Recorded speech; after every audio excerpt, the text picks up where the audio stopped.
BNP একটা বিশাল বড় ট্র্যাপে পড়েছে। এখন পুরা প্রশাসন, এনসিপি লোকজন তো এই সরকারের ক্যাবিনেটেই ছিল, তারপরেও তাদের লোকজন আছে এবং জামাতের বিভিন্ন কি পোস্টে জামাতের লোকজন আছে। পুরো ইলেকশনটা ইঞ্জিনিয়ার্ড হতে যাচ্ছে।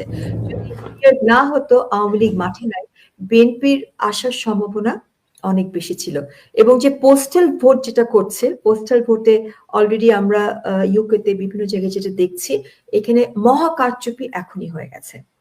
সো বিএনপি ক্লিন ভাবে ওভারওয়েলমিং মেজরিটি নিয়ে যেটা সম্ভাবনা ছিল, বিএনপি যেটা প্রথমে বলেছিল যে 3 মাসের ভিতরে ইলেকশন, তারপরে তারা বলেছিল ডিসেম্বর 25-এর ভিতরে ইলেকশন, সেই জায়গাটা থেকে তারা যদি সরে না যেত, আজকে বিএনপির অবস্থা অন্যরকম হতো।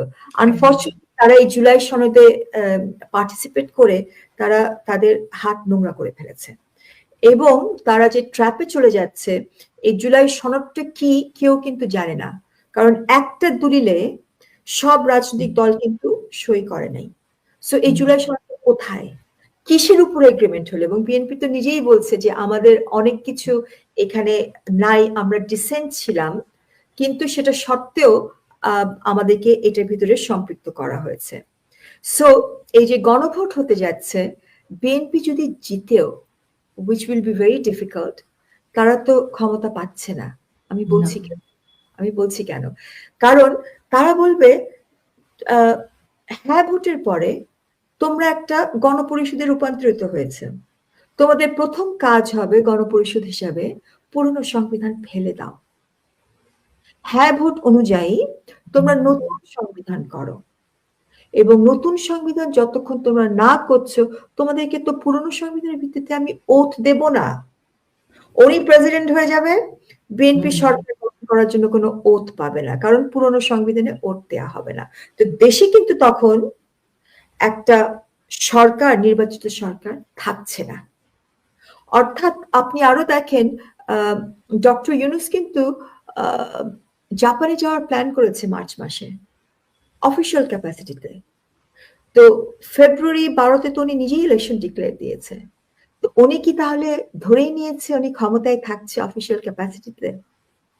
উনি জাপানে অফিসিয়াল ভাবে কেন ভিজিট করতে যাচ্ছে? তো এই যে ক্ষমতা হস্তান্তর হবে না, আপনি যেটা প্রথমেই বললেন, একটা ট্রেনে সবাই চেপেছে, দুর্ঘটনার দিকে যাচ্ছে, ইট ইজ ইনএভিটেবল, এই ক্ল্যাশের দিকে আমরা এগোচ্ছি।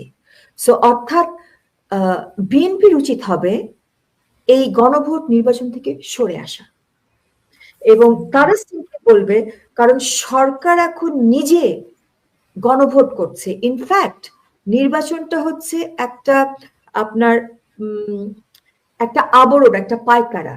ইউনূস চাচ্ছে গণভোট, গণভোটটা এবং হ্যাঁ ভোট, ওটাই গণভোটে হ্যাঁ ভোট, এবং সেখানে উনি নিজে নেমেছেন এই হ্যাঁ ভোট করার জন্য, ওনার এন্টায়ার ক্যাবিনেট নেমেছে, এবং ফালতু কথা যেন কিছু কিছু ক্যাবিনেট মেম্বার বলছে এটা গণতন্ত্রের জন্য।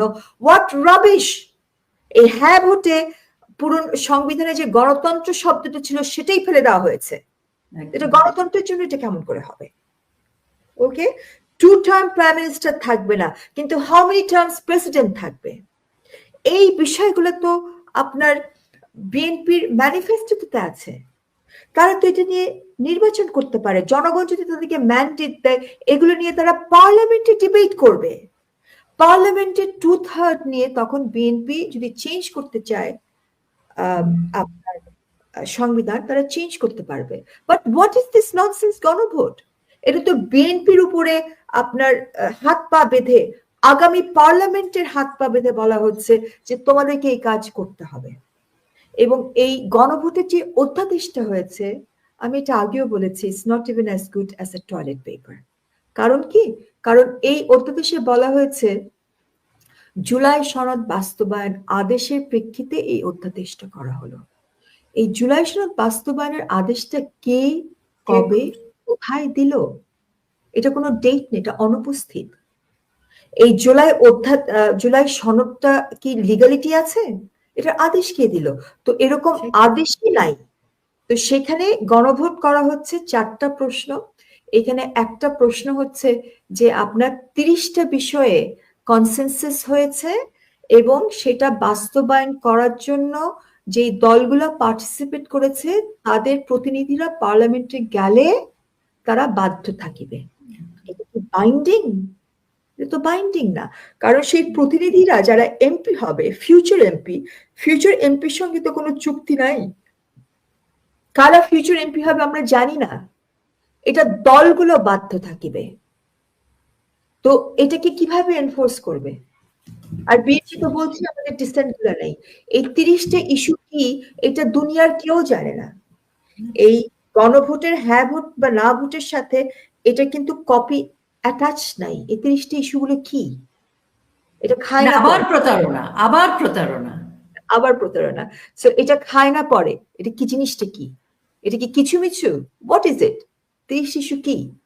এবং জুলাই সনদ ইজ সো ব্যাডলি ড্রাফটেড, এটা অনেক পেশেন্স লাগে এটাকে পড়তে, মানে এটা তো কোনো আগামাথা কিছুই নাই।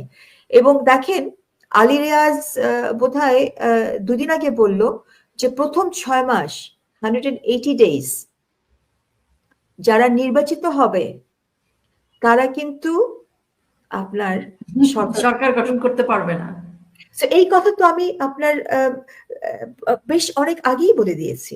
আলী রিয়াজ কার লোক? ইউনূসের লোক? হ্যাঁ, উনি তো জুলাই সনদের হোতা না, উনি তো এই রিফর্ম কমিশন করলেন, সেটাই তাই না? সো সেখানে উনি বলছেন যে তারা কিন্তু সরকার গঠন করতে পারবে না। So BNP is in a big trap.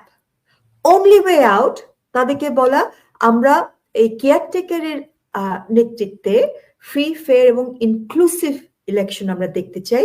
কারণ এখানে পক্ষপাতিত্ব করছে বর্তমান সরকার, তাদের কিংস পার্টি আছে এবং কিংস পার্টি এবং জামাত চাচ্ছে হ্যাঁ ভোট। বিএনপি কিন্তু এই রেফারেন্ডামের বিরোধিতা করছে। তারেক জিয়া নিজেই বলেছেন এই রেফারেন্ডামে উনি একেবারেই যুক্ত হতে চান না, এবং এটার ওনার রিল যেগুলো আমি দেখেছি সেটা লন্ডন থেকেই উনি বলেছেন যে এই রেফারেন্ডামের কোনো যুক্তিকতা নেই এত টাকা পয়সা খরচ করে।